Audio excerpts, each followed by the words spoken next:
il-kundizzjonijiet tax-xogħol u l-paga se jkunu ferm aħjar għal 61 ħaddiem.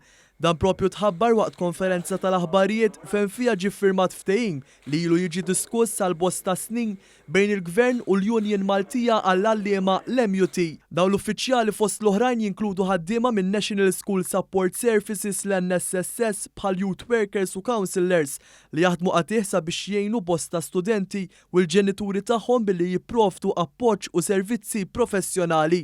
F'kummenti ma' One News il-Ministru għall-Edukazzjoni Justin Caruana tkellmet kemm huwa importanti s-servizz li joffru dawn il-ħaddiema u għalhekk l-importanza ta' dan is-servizz. Aħna fis-sistema edukattiva jkollok tfal bixus, bi problemi, bi sfidi u allura rridu nagħtuhom is-sosten kollu possibbli permezz ta' din l-entità. Qed nitkellmu fuq il-National Support Services tal-iskejjel tagħna illi huma professjonisti diversi li jagħtu appoġġ lit-tfal, jagħtu appoġġ lill-għalliema, lill-ġenituri, però għandek fazzjoni wkoll minnhom dwar il-gwida fil-karriera, career guidance. Allura qed naraw l-importanza tagħhom allura kemm huwa importanti li mhux biss nagħtuhom l-importanza, ma' kundizzjonijiet ħafna aħjar. Il-Ministru Caruana spjegat ukoll li minn barra titjib fil-kundizzjonijiet dan il-ftehim se jfisser żieda ta' eluf euro fis-sena għal dawn il-professjonisti filwaqt li se jkunu jistgħu javvanzaw fil-gradi.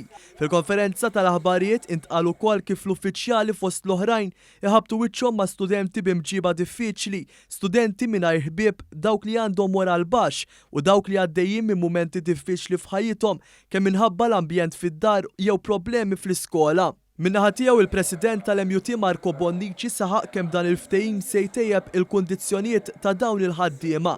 Fisser dan il-ftehim bħala turija ta' apprezzament għall-ħidma ta' dawn il-ħaddiema li jħarsu l-iżvilupp emozjonali u mhux biss akademiku tal-istudenti.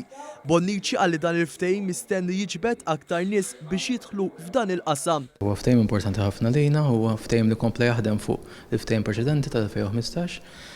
Huma gradi li jagħtu servizz importanti ħafna fis-settur, partikolarment counseling, care advising, youth workers u anke resource workers. U għalina huwa mod ta' kif nistmaw il-ħidma tagħhom permezz ta' titjib fil-kundizzjonijiet tax-xogħol u anke l-pakkett finanzjarju u naraw li kemm jista' jkun l-impjegati li hemm ovvjament jibqgħu jagħtu servizz u nattaraw anke impjegati ġodda għal das servizz. Preżenti s-Segretarju Permanenti fih dan il-Ministeru għall-Edukazzjoni Frank Fabri tenna li minn dan il-ftehim importanti se jgawdu wkoll uffiċjali li huma ngaġġati mal-iskejjel tal-Knisja u għażiet jgħid li d-diskussjonijiet għal dan il-ftehim kienu għaddejjin fl-istess waqt li l-awtoritajiet kienu għaddejjin b'ħidma intensiva biex jiżguraw ftuħ sigur tal-iskejjel f'Malta u f'Għawdex.